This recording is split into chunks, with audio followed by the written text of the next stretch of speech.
యాదాద్రి భువనగిరి జిల్లా చౌటుప్పల్ మండల కేంద్రంలో మునుగోడు మాజీ ఎమ్మెల్యే ప్రభాకర్ రెడ్డి ఆధ్వర్యంలో నల్ల జెండాలతో బైక్ ర్యాలీ నిర్వహించి బస్టాప్ వద్ద రోడ్డుపై బైఠాయించి భారీ నిరసన కార్యక్రమం చేపట్టారు. నిరసన కార్యక్రమంలో మాజీ ఎమ్మెల్యే ప్రభాకర్ రెడ్డి మాట్లాడుతూ నిన్న అసెంబ్లీలో సీఎం రేవంత్ రెడ్డి కాళేశ్వరం ప్రాజెక్టుపై సీబీఐ ఎంక్వైరీ చేయాలని నిర్ణయించడం దుర్మార్గమైన చర్య అని అన్నారు. నిన్న అసెంబ్లీలో ప్రాజెక్టుపై సమాధానాలు చెప్తున్న హరీష్ రావుని మాట్లాడకుండా మైకట్ చేశారు. నానా ఇబ్బందులు పెట్టడం జరిగింది.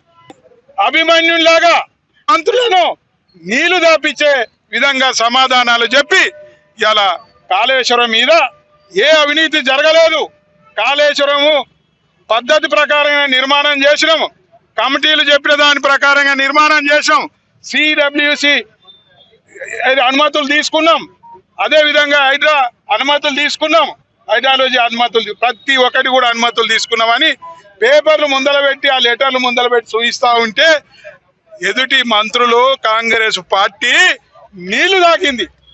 ఇలా కాళేశ్వరంలో 84 పిల్లలు ఉంటాయి, 7 బ్లాక్లు ఉంటాయి. కానీ 7 బ్లాక్లలో ఒక బ్లాక్ 3 పిల్లలు కుంగినాయి. దాని అది నిర్మాణ లోపమా లేకపోతే ఏ లోపమా అనేది కమిటీలు తేల్చినారు.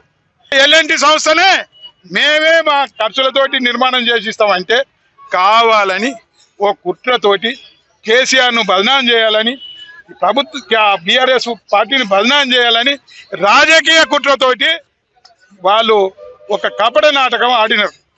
ఈయన పోయి సిబిఐ ఎంక్వైరీ చేద్దామంటాడు. ఢిల్లీలోనేమో రాహుల్ గాంధీ మీద, సోనియా గాంధీ మీద, అదేవిధంగా ప్రియాంక గాంధీ మీద సిబిఐ ఎంక్వైరీ వద్దు, సిబిఐ అనేది కేంద్ర